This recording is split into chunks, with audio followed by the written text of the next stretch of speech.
নমস্কার বন্ধুরা, আমাদের জন্য স্বাগতম। ডিএ নিয়ে আরেকটি গুরুত্বপূর্ণ আপডেট। মিলবে না ভাতা, সরকারি কর্মীদের মাথায় বাজ, বিরাট নির্দেশ দিল সুপ্রিম কোর্ট। তো বন্ধুরা, ডিএ সংক্রান্ত আপডেটটি নিয়ে স্টেপ বাই স্টেপ আলোচনা করব। তো অবশ্যই আপনারা ভিডিওটি স্কিপ না করে অবশ্যই পুরোটা দেখবেন। তো তার আগে বলে রাখি, যে সকল বন্ধুরা আমাদের চ্যানেলে নতুন, আমাদের চ্যানেলের পাশে সাবস্ক্রাইব বাটন, সাবস্ক্রাইব করার পর পাশে যে বেল আইকন সেটিও প্রেস করবেন। লেটেস্ট ভিডিও আপডেটগুলি সবার আগে পেয়ে যাবেন। দেখে নেব আজকে ডিএ সংক্রান্ত গুরুত্বপূর্ণ আপডেটটি। ভোটের আগেই মহার্ঘ ভাতা বেড়েছে কেন্দ্রীয় সরকারি কর্মীদের। আগে 46% হারে মহার্ঘ ভাতা পেতেন কেন্দ্রের কর্মীরা, বর্তমানে তা বৃদ্ধি পেয়ে হয়েছে 50%। এছাড়াও একাধিক ভাতা বেড়েছে কেন্দ্র সরকারি কর্মীদের। এরই মাঝে এবার হাউস রেন্ট অ্যালাউন্স নিয়ে বিরাট রায় দিল সুপ্রিম কোর্ট।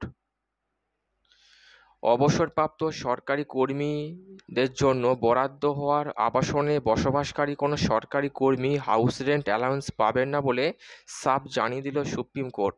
অর্থাৎ অবসরপ্রাপ্ত সরকারি কর্মী বাবার জন্য বরাদ্দকৃত আবাসনে বিনা ভাড়ায় বসবাসকারী কোনো সরকারি কর্মী এইচআরএ পাওয়ার যোগ্য না।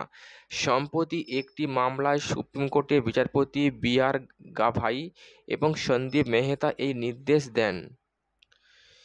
এইচআরএ নিয়ে সুপ্রিম কোর্টের এই রায়ের মাথায় বাজ সরকারি কর্মীদের। জানা গিয়েছে, সম্প্রতি এক সরকারি কর্মী এইচআরএ নিয়ে মামলা করেন সুপ্রিম কোর্টে। তাকে কিছুদিন আগে এইচআরএ ফেরত দেওয়ার নোটিশ পাঠানো হয়। সরকারি কর্মীর অফিস থেকে পাঠানো সেই নোটিশকে চ্যালেঞ্জ জানিয়ে আদালতের দ্বারস্থ হয়েছিলেন তিনি। ওদিকে ওই সরকারি কর্মীর বাবাও অবসরপ্রাপ্ত সরকারি কর্মী। বাবার জন্য বরাদ্দ হওয়ার আবাসনেই থাকতেন সেই সরকারি কর্মী।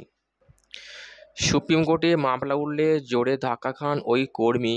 শীর্ষ আদালত জানিয়েছে, এইচআরএ ফেরত চেয়ে অফিস ওই সরকারি কর্মীকে যে নোটিশ পাঠিয়েছেন তা সম্পূর্ণ বৈধ।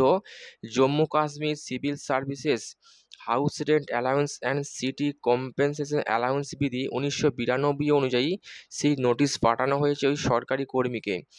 এইচআরএ বাবদ মোট 3,96,814 টাকা ক্লেম করেছিলেন ওই সরকারি কর্মী। তবে সুপ্রিম কোর্ট জানিয়েছে, ওই টাকা ফেরত দেওয়ার জন্য যে নোটিশ পাঠানো হয়েছে তা জম্মু কাশ্মীর সিভিল সার্ভিস বিধি 1992 মোতাবেক বৈধ। অর্থাৎ সরকারি কর্মীকে ওই টাকা ফেরত দিতে হবে। আইন অনুযায়ী কোনো সরকারি কর্মী যদি একটি সরকার অনুমোদিত বাসভবনে একসঙ্গে ভাগাভাগি করে থাকেন, তাহলে কেবলমাত্র একজন এইচআরএ পেতে পারেন। সুপ্রিম কোর্টের পর্যবেক্ষণ, মামলাকারী নিজে একজন সরকারি কর্মী। তিনি অবসরপ্রাপ্ত সরকারি কর্মী। তার বাবার জন্য বরাদ্দ বিনা ভাড়ার আবাসনে ভাগাভাগি করে থাকেন। এই আবহে তিনি ওই ভাড়া বাড়ির জন্য ভাতা পেতে পারেন না। তো বন্ধুরা, এই ছিল ডিএ এবং ডিএর পাশাপাশি এইচআরএ সংক্রান্ত গুরুত্বপূর্ণ আপডেট। কেমন লাগলো কমেন্ট করবেন, লাইক করতে ভুলবেন না এবং পরবর্তী আপডেট পাওয়ার জন্য আমাদের চ্যানেলটি সাবস্ক্রাইব করে রাখবেন। থ্যাংক ইউ বন্ধুরা ভিডিওটি দেখার জন্য।